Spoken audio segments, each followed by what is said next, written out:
नमस्कार शेतकरी मित्रांनो, मी विश्वनाथ आव्हाड आणि तुमचं कृषी मित्र या युट्यूब चॅनल मध्ये सरसे स्वागत. तर माझ्या प्रिय शेतकरी मित्रांनो, मला काल दिवसभरामध्ये बरेचसे कॉल आलेत आणि एक भरपूर प्रश्न विचारलेत. पण आपल्या आजच्या व्हिडिओचा मुद्दा आपण या दोन प्रश्नावरती घेऊया. तर मित्रांनो, बऱ्याचशा शेतकरी मित्रांचं मला फोन आले, त्यांनी विचारलं का आमचा पाठीमागला नांगर हे जास्त रान पकडतो, म्हणजे जादा घास घेतो किंवा जादा रान घेऊन चालतो. आणि दुसरा मुद्दा का आमचा नांगर हा पुढचा नांगर हा तासामध्ये चालतो. तर मित्रांनो, आज आपण ह्या दोन प्रश्नावरती चर्चा करू आणि हा आजच्या व्हिडिओचा मुद्दा ठेवू. तर मित्रांनो, आता मी सर्वप्रथमतः आपण पॉप्युलरच्या नांगर याच्यापाशी आहे. तर मित्रांनो, सर्वप्रथमतः आपल्याला आपण काय करूया, व्हिडिओ मध्ये पहिल्यांदा हा बघू, तासामध्ये नांगर का जातो. तर तासामध्ये नांगर जाण्याला हा नांगराचा कोणताही प्रॉब्लेम नाही मित्रांनो. तर प्रॉब्लेम हा आहे, आपण जेव्हा नांगर हा जो ट्रॅक्टरला जोडतो आणि सेटिंग लावतो त्यावेळेस विषय काय येतो, तर आपण जेव्हा ह्या ट्रॅक्टरच्या पट्ट्या लावतो इथं, आणि पट्ट्या लावल्यावर पट्ट्याला जी साखळी असती, तर त्या साखळीची आपण सेटिंग लावत नाही. सेटिंग म्हणजे काय, साखळी टाईट करावं लागते. नांगर हा सेंटरला बरोबर मधोमध पीटीओ सॉफ्टवरती नांगर घेणे, नांगराचा पीटीओ सॉफ्टवरती हा भाग असणे आणि दोन्ही साईडनं साखळ्या टाईट करणे. हा, आणि त्या साखळ्या जेव्हा आपण टाईट करतो त्यावेळेस नांगर हा तासामध्ये चालत नाही.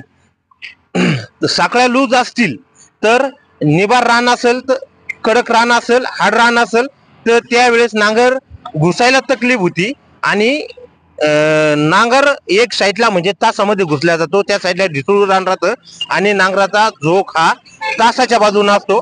त्यामुळं तो विषय येतो, नांगर हा पुढे तासा जातो. तुम्ही या सगळ्या टाईट केल्या तर जाणार नाही. मित्रांनो, तुमच्या लक्षात आलंच असेल का नांगर हा तासामध्ये का जातो पुढचा. तर त्याचं कारण ह्या साखळ्या, ती तुमच्या ट्रॅक्टरची सेटिंग आहे, ती तुम्ही सेटिंग करून घ्यायची. तर आता मित्रांनो, दुसरा प्रश्न का आमचा पाठीमागला नांगर हा घास मोठा घेतो किंवा रान जास्त धरून चालतो. तर मित्रांनो, आता याच्यामध्ये घास जादा आणि रान जादा घेऊन चालतो ह्या विषय बघूया. तर मित्रांनो, हा आहे पॉप्युलरचा 14 इंची. तुम्हाला डेमोसाठी दाखवतो मी. तर याचा काही प्रॉब्लेम नाहीये, पण तुम्हाला मी डेमोसाठी दाखवतो. तर मित्रांनो, आपण काय करायचं, सर्वप्रथम टेप, आपल्याकडे एक टेप असेल तर टेपनी ह्या म्हणजे जो हा पारीचा सेंटर आणि ह्या पारीचा सेंटर, हा सेंटर मधला, हा मधला, याच्या मापावरती ह्या पट्ट्या लावलेल्या असतात, ह्या पट्ट्या असतात. आता जेव्हा आपण याचं माप मोजू, ही पेटीचं माप, ह्या पेटीचं माप मोजल्याच्या नंतर ह्या इथं आलं 14 इंची.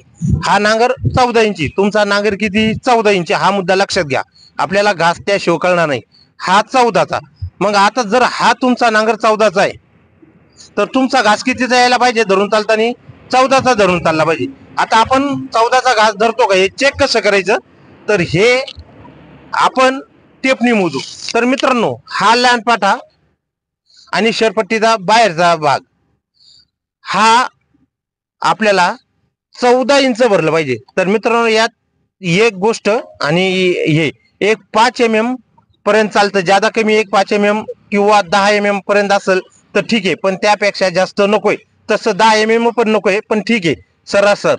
तर अंतर, तर काय करायचं मित्रांनो, आपण टेप घ्यायचा, टेपनी पारीच्या बाहेरच्या बाजूला टच करा आणि ह्याच्या बाजूला धरा आणि इथं याच्यापाशी पकडा, लॅनपाट्यापाशी पकडा. हा बघ, हे आलं 14चं माप. तर मित्रांनो, हा नांगर पलटी करा, त्या बाजूचं माप मोजा, तो 14चं. तर मित्रांनो, हे जे काय अंतर, हे जर समजा तुमचं 14च्या व्यतिरिक्त 15, 15.5 असेल, तर ह्यो जो पाठीमागचा नांगर आहे, हा नांगर काय होतो, पूर्णपणे असा पिळला जातो आणि हा जास्त रान धरून चालतो. तर काय होतं मित्रांनो, यासाठी नांगर इथं बेंड होतो, ही जी बेडकी असते याच्यात बेंड होतो, किंवा ह्या पट्टीमध्ये जर बेंड झाला मांडीमध्ये, तर त्यावेळेस बाहेर पडतो. म्हणून मित्रांनो, एक लक्षात घ्या, जर नांगर बाहेर पडला तर घास जास्त धरतो आणि घास कमी पाठीमागला नांगर घास कमी धरीत असेल तर तो आत पडतो. म्हणून ह्या दोन्ही बाजूचं माप सारखं भरलं पाहिजे, दोन्ही बाजूचं, खालच्या पण आणि वरच्या पण, म्हणजे हा तुमचा घास व्यवस्थित धरून चालतो. शेतकरी मित्रांनो, तुम्हाला घास जास्त धरणे अथवा रान जादा धरून चालणे ह्याविषयी माहिती तर समजली असेल, आणि तास नांगर हा तास जाणे याविषयी माहिती समजली असेल अशी अपेक्षा करतो. आणि मित्रांनो, तुम्हाला जर पॉप्युलर PSW पॉप्युलर कोल्हापूर जर तुम्हाला नांगर पाहिजे असेल तर मी कंपनीचा अधिकृत विक्रेता आहे. तर तुम्हाला नांगर खरेदीसाठी माझा मोबाईल नंबर किंवा तुमच्या काही शंका असतील तर त्यासाठी मोबाईल नंबर, मित्रांनो जेवढा मला वेळ भेटेल किंवा तुमच्यासाठी जास्तीत जास्त वेळ काढून तुम्हाला तुमच्या शंकाचं निरसन करण्याचा मी 100% प्रयत्न करतो. मित्रांनो, धन्यवाद. जय जवान जय किसान.